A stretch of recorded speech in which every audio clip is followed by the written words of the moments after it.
Hey everybody, What's going on, guys? I'm Jay, And I'm Chris, the bird nerd. and And we we are are the the bird Bird Brains. brains. Yeah, All right, back at it again. it's the best time of the evening. Look forward to these. Yeah, yeah, I do too. It's exciting. It's fun. It's like I'm gonna get to go nerd out. Um, Yeah. I keep somebody again asked me recently why we're doing these. I'm like, I was having these conversations anyway. I'm just recording them now so that other people can learn. Yeah. And I think that the hobby needs it. Yeah, absolutely. I think it's good. It's my wife always makes fun of me. She's like, I'm generally a quiet dude, and you can see that Jay takes lead on these, which is great because he's good at it and he's got a good voice. But my wife laughs because when people start asking about birds, or run into another bird breeder, then the I guess the extrovert in me comes out, and I'm just talking, a mile a minute and super happy and smiling, and I get back in the car and she just laughs and shakes her head like, oh, there's my husband. He came out of his shell for a little bit. So if No, you guys I'm want gonna me to get it. talk more, bring birds. I'm gonna get you eventually. We're gonna end up giving a talk at AFA. That's what's gonna happen, and then you're gonna really I would have to love talk in that. public. Yeah, that's true. And the funny thing is with my work, I talk in public every day, which is funny, but my preference is to not to. But the bird piece, like I look forward to this. I love this, and I love sharing our knowledge and what we've gained over the last couple decades of keeping birds together, and it's pretty fun. Yeah, it is. This is definitely a highlight of my week recording these, and I get excited. I'm when there's one to post, and then Yeah. when y'all start commenting, when I get Yeah. feedback, like that's awesome. That's And awesome. and Especially people, we've I've got listened some to pretty every good one. some pretty good interest in the Bird Brains logo. We've had a few purchases these last few weeks, so keep it going, Ah, guys. And super excited and appreciate you guys' support on our podcast, and keep watching them, keep sharing the videos. The more interest, the more people we can reach, the better, right? The goal is to really just connect to the bird breeders in the world, and keep bringing your conversations and your questions back to us because we love it, and it gives us some more content to speak about and share with everyone. and the vast majority of these topics at this point are from y'all. So Yeah. we've got a little list we share back and forth. We're marking them off as we do them. And today's topic, we're going to talk about pest control, and that is Oh, a listener yeah. submitted. I'm not keeping track of who submits what. So if you're thinking, oh, I'm the guy that asked about that or the gal, then yes, you are. Thank you. And we Um, appreciate it. yeah, we really appreciate it. It's when I first started making YouTube videos, my wife asked me, "What are you going to talk about?" And it's I never don't have 10 things to talk about. There's always something going on. Um, but it is very helpful to have because part of this we're trying to help people. So if you Right. got a pressing issue or a question that you need solved and we know the answer, which we were talking about this podcast ahead of time going, yeah, we can talk a lot about this because we've both Yeah. dealt with a lot of pest control. So we're going to talk about uh, small pests. So like things, all the mites. We're going to talk about mites Okay. today, which is a Yeah. big challenge for a lot We of do people. mites and probably ants. I'm sure ants are an issue for people as well. Yeah, and then we're also going to talk about bigger pests. So we're going to talk about mice on up to rats. We're going to talk about snakes, and then we're going to talk about birds of prey. Oh yeah. Um, for mites, so you have different kinds of mites. The three main uh, mites that cause issues, from my point of view, and probably I'll rank them in this order: is air sac mites, then scaly. They call them scaly face mites, but they really can get on any of the bird's skin, Yeah. and then feather mites. Okay. And I rank them that way because basically that's the order of which they are most common and also the most dangerous for birds. Um, I see on it's Reddit where I see it all the time. Hey, my bird's breathing heavy and it was fine. And then it's like, well, if you thought about air sac mites, I just got this bird and I didn't quarantine it and I put it right in with my other birds and now all my birds are sick and breathing hard. Yeah. Yeah, and it's Well, happened and to me too. yeah, 100%. And also, I mean, the smaller finches, so the smaller the bird you have, um, the quicker these situations or issues can escalate, right? I mean, you can have a bird that looks healthy one day, in a matter of 2 days, it's dead, and you're like, what happened? You know, just in with sheer size of them.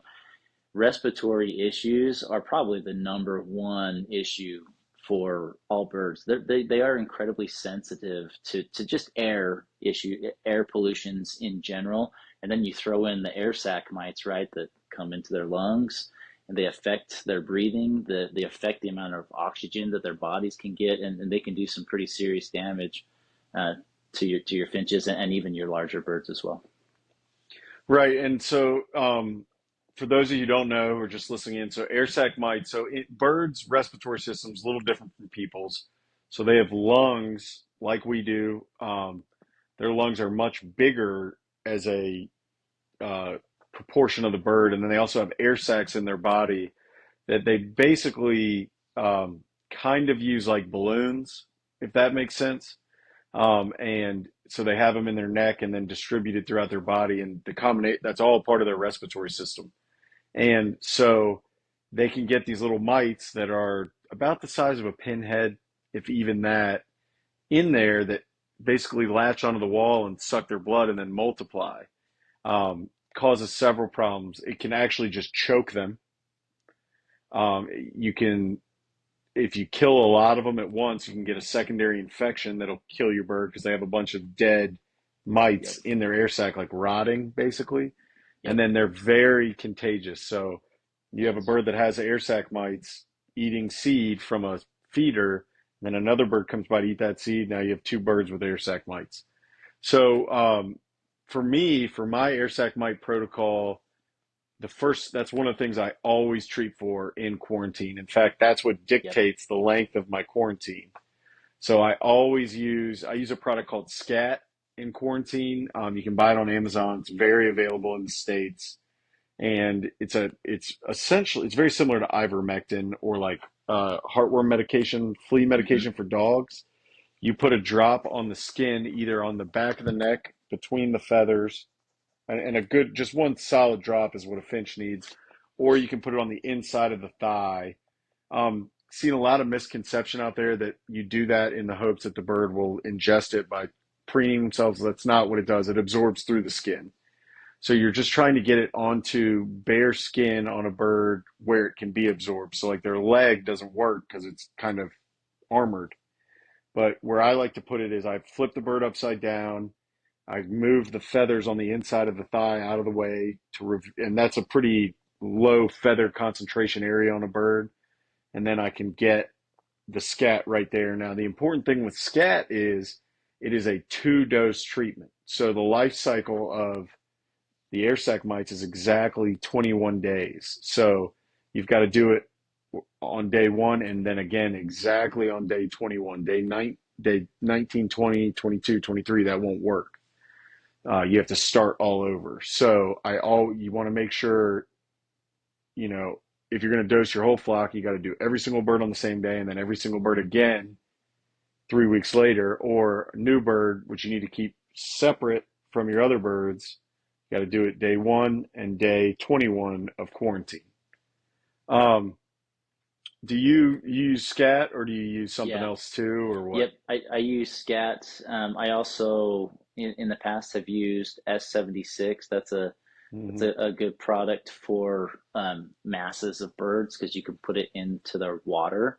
But for that one, it is a 3 week treatment or a three step treatment process throughout multiple weeks because, like you said, of the life cycle of the mites. So you put it in their water for 3 days, and then I think you wait. I think it's 7 days, then you do it 3 days again, and then you wait 7 days, do it 3 days again. So it's basically 3 weeks of 3 days consistently of treating their water. Um, if you have a big flock and it's hard to catch every bird to treat them, like with the SCAT, which I do have, the S76 has been a great option. And then, also the, what is it, ivermectin? I always have a hard time saying it, but Ivermectin, yeah. ivermectin is a great option there. And ivermectin actually kills more than just mites, right? It's got multiple.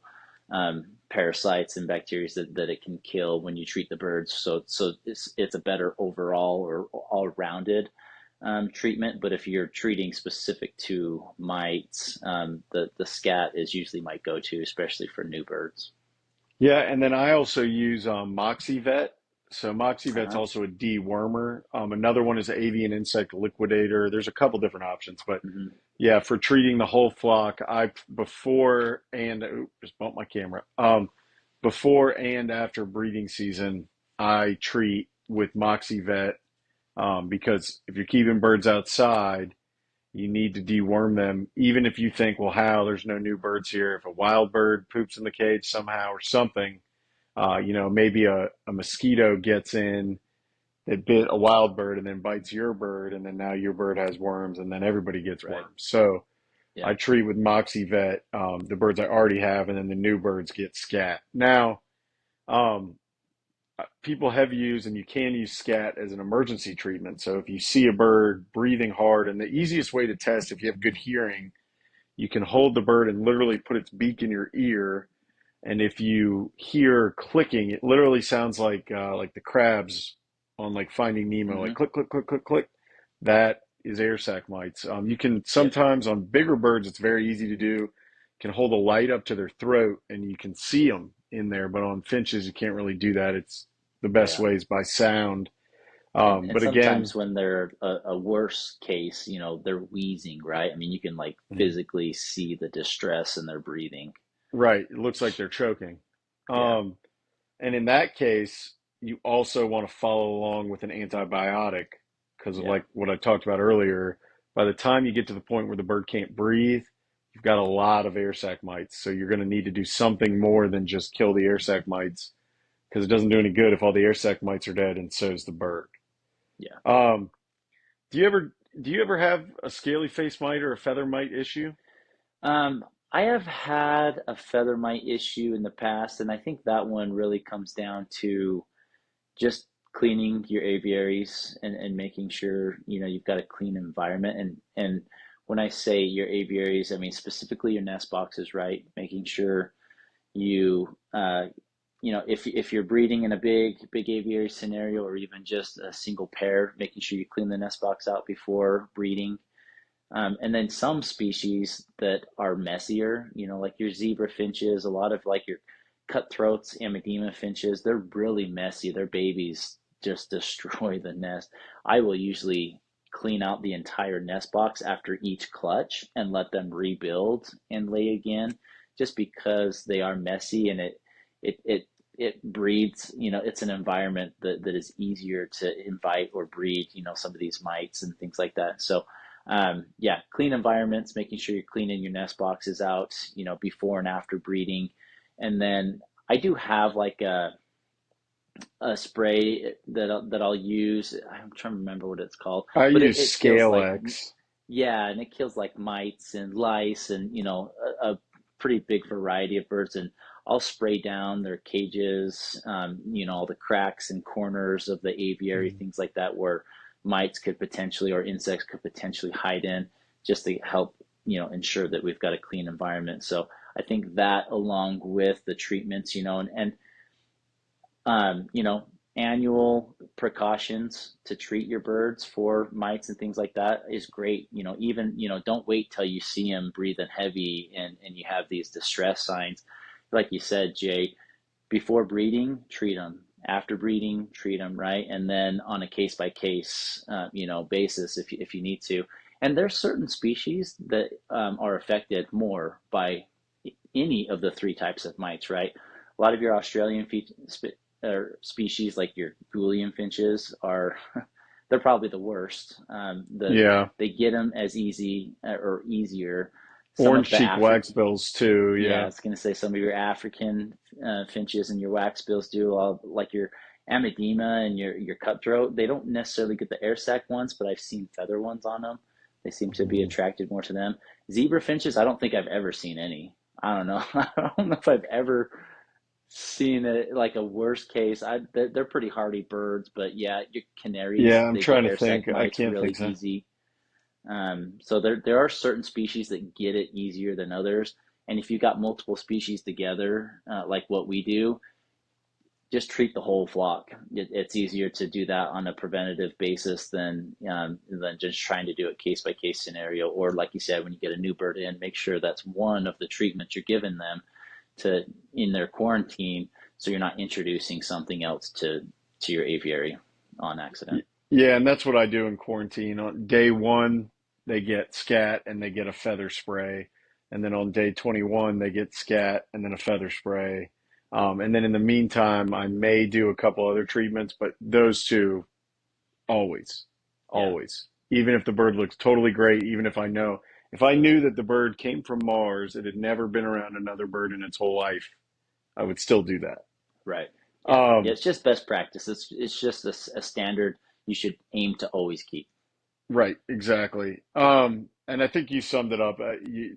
You didn't. There's nothing I have to add to that. You keep it clean. Um, the one thing I'll say is it does seem like feather mites and in particular are pretty seasonal. So Yeah, just like other insects, when it's cold, they're not a problem. In the summer months, they can become a problem. I once took apart an old aviary I had that was kind of had a lot of nooks and crannies, and I went to look and it was the wall kind of moved because there were so many, and I was like, oh yeah. gosh. So yeah, they make and sprays. Most of those sprays do yeah, work, but you just and keep it clean. and I'm trying to remember where I saw, but I saw a saying once that said, "You can never rid of mites, no matter your care.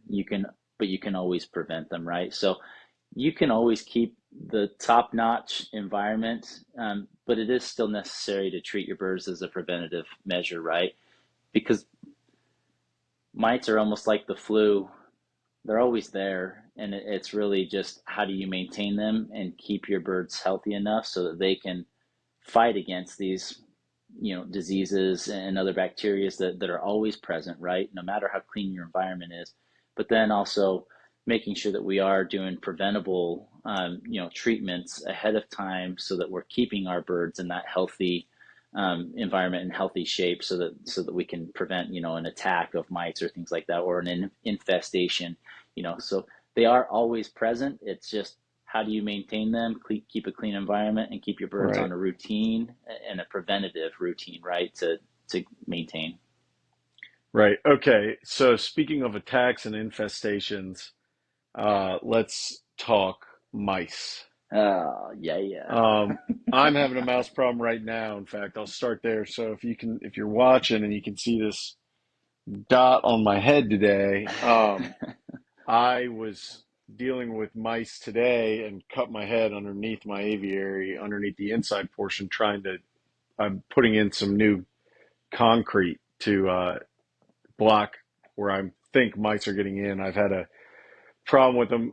Mice themselves are really, now rats are going to be a different story, but mice to me are not a physical threat to my birds themselves. I've never had a mouse eat a finch.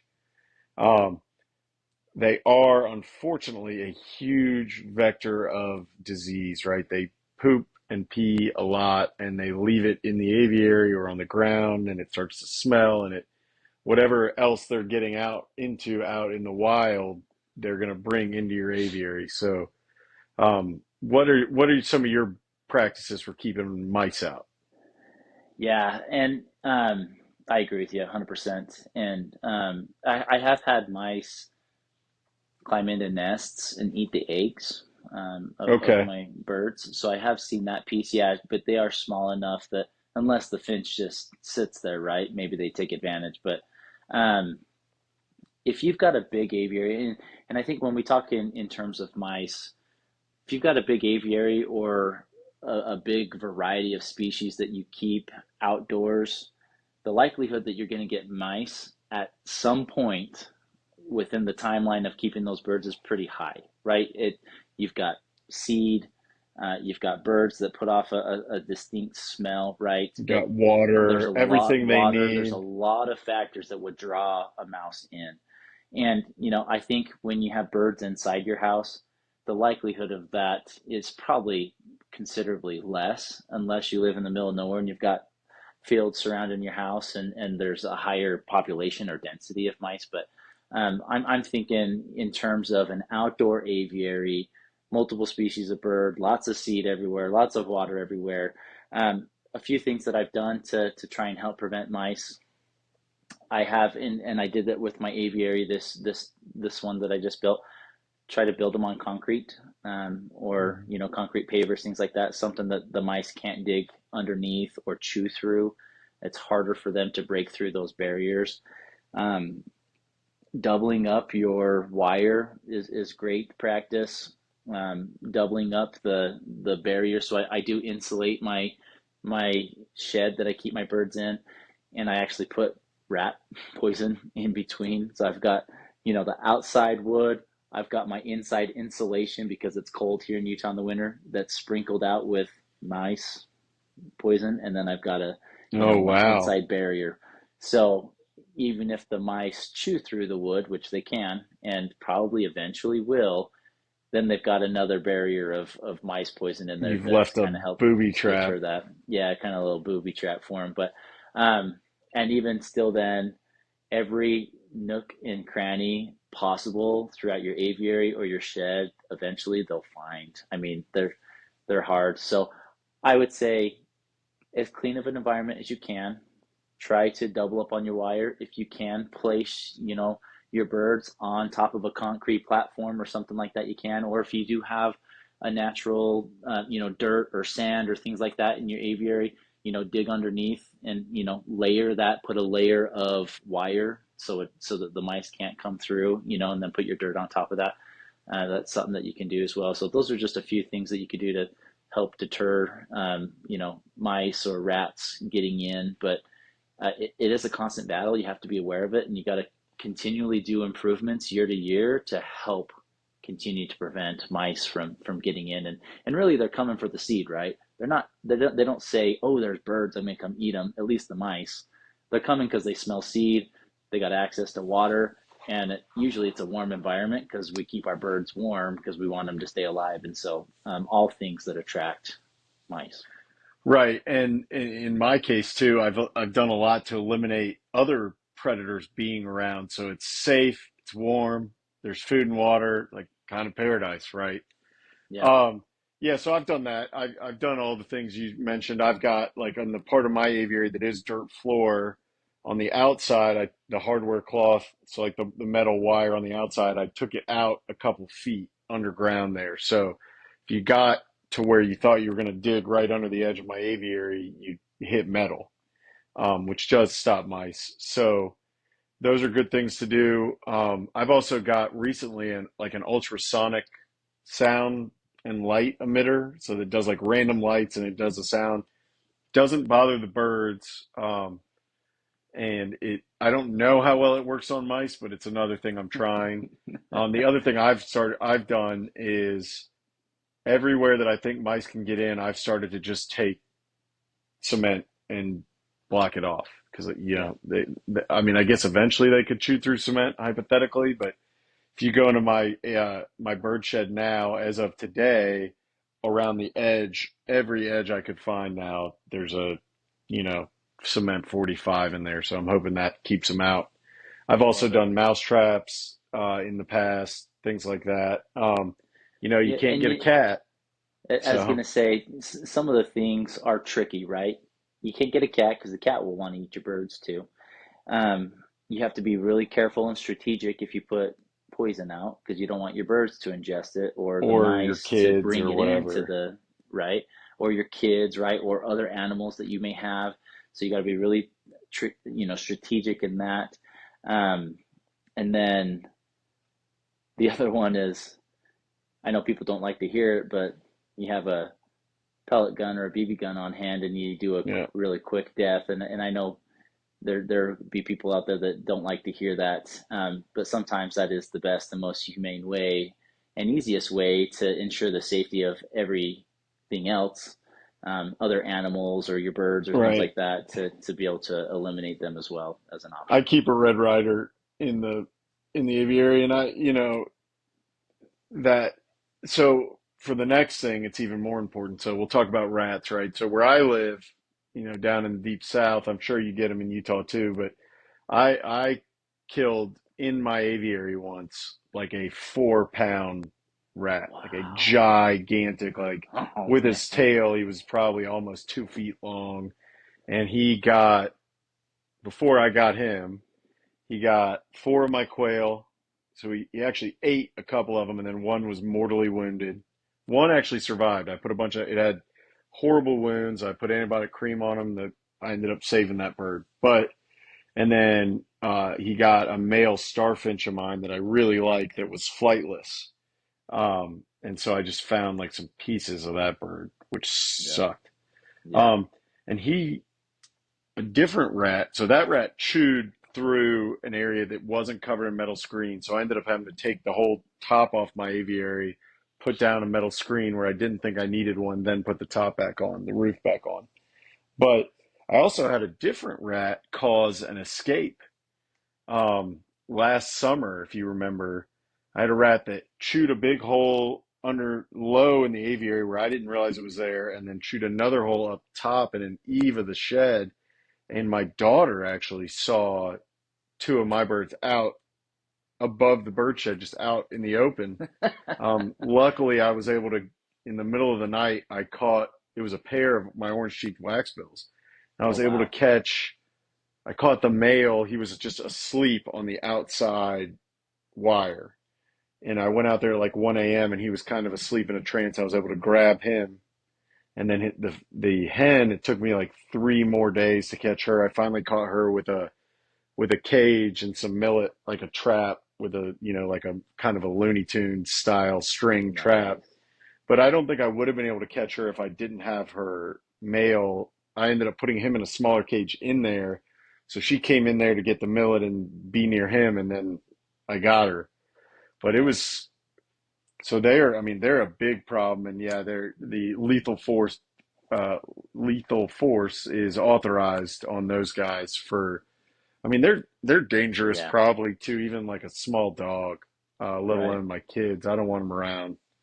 Yeah. Um, And we do have rats in Utah. We are I think our rats aren't as common, and but they're more common probably out in the farmlands where there's a lot more grain and other animal products that attract the bigger rats. I think probably majority of residential areas are just mice and maybe a few snakes. We don't have very many snakes or different species of snakes in Utah that we need to worry about. But our most common is called the garter snake, and they're harmless to humans, but they're small enough many times that they can fit through our wire, and then they surprise a baby that's on the ground or a finch that lands close to it, and they can't or snag it eggs. or eggs. We've had, I haven't had any issues here currently, but growing up, my dad, we had fields all around our house, and so we would come out and there'd be a snake inside the shed and it had eaten one of the baby zebras that had fledged, but it was so fat that it couldn't go back out, and Couldn't get back out. it was stuck inside the aviary and, and then it usually met its death too. But, yeah, yeah. So snakes are an issue as well. But I think if you've prepared your aviary, your shed, enough to if it can keep out mice and rats, usually you can keep out the snakes as well, unless they're small enough to wiggle through your wire. And then in that case, they're usually not as dangerous unless they're a venomous snake, and get a lucky catch with a bird landing right next to it. So Right, and yeah, same, all the same things. That's my thought too. If you're mouse proof, you're probably snake proof. Other thing, I have dogs, right? So obviously yeah, they don't go in the aviary, but they do go around the aviary, and I think that's a good deterrent. Another thing I have that I think helps keep snakes away is I have fake owls that I got just offline, on the outside of the aviary, like as like a scarecrow, and that helps to keep away, some wild birds too. Which, why do I care if there are wild birds around? Well, I don't want them to poop and to get in the aviary and have yeah, a disease issue. So right. the scarecrows, I think, help with that too. If an animal sees something that will eat it in the wild, it's generally going to skedaddle the other way. For Um, sure. Speaking of animals that eat things. So now we're on to the kind of the last one, and this one's a unique challenge. So birds of prey, and Yeah. it's unique to us, and I'm sure most of the people listening in the United States, but I'm sure in Europe and stuff too. You can't harm a bird of prey. Right. So the BB gun It's method is illegal. out. Yep. Yeah, you'll be in prison, and then you won't have any birds. Yeah. Um, unless you're the Birdman of Alcatraz, and if you don't know who he is, Google him. Um, but yeah, so I know you've had issues with this. What are your bird of Yeah, prey I've stories? got current issues with them, and I'm actually will be posting this week, so I don't know, maybe just before this video or just after this video, depending on when we get this posted, but of kind of my last phase and build of my aviary and the construction of my aviary. And the last phase was to predator proof it, right? And especially against hawks and falcons. So we've, even though I live in a urban residential area, we've got a pretty high density of hawks and falcons throughout that live in the city, and I've already had attacks on my birds. And so, how I designed my aviary, I've got my bird shed, and then my aviary sits even above my bird shed, and so there's a perfect little landing spot for a cat or a raccoon or a hawk, falcon to sit there. And as soon as my birds come and land on the wire, I mean, they can just nab at them, and it's more that they injure them, right, instead of kill them. But I've had a few birds that have been injured by falcons and hawks grabbing them through the wire. So I for that I did, I put up some plexiglass, some barriers, so they're clear, so the sun still gets through, the birds can still enjoy everything, but the predators can't get to them, right? The cats, the raccoons, the hawks, the falcons, they can't get to them. They can still land there and the birds can see them, but they can't reach them at all. And so that was one thing that we did. And then another is the fake owls. I've got the fake owls as well. It's kind of funny in the past, if you've got a big hawk, I've actually seen them attack the fake The owls fake and owl, right? knock them over. So sometimes they work, sometimes they don't. I'll be honest with you. And I've kind of had a mix of both, and it helps if you move them around, every few That's days what or I whatever, do. because Yeah. then it kind of throws the bird off, and it's like, oh, it's not in the same place and it's moving, and so. And then the last thing that I have done and I'm doing currently is they have like hawk and falcon deterrents. So it's basically like your wind chimes, but they're really bright and silver. They reflect the light and they spin. And so lots of Yeah. times, the light hits them a certain way, and it's, reflecting light back and forth, and the wind's making them move. And that can be something to help kind of deter, your hawks and your falcons and things like Yeah, that from I've attacking your used those birds. too, and I've made my own with like blank CDs on a Yeah, there you string. go. Does Yeah. that too.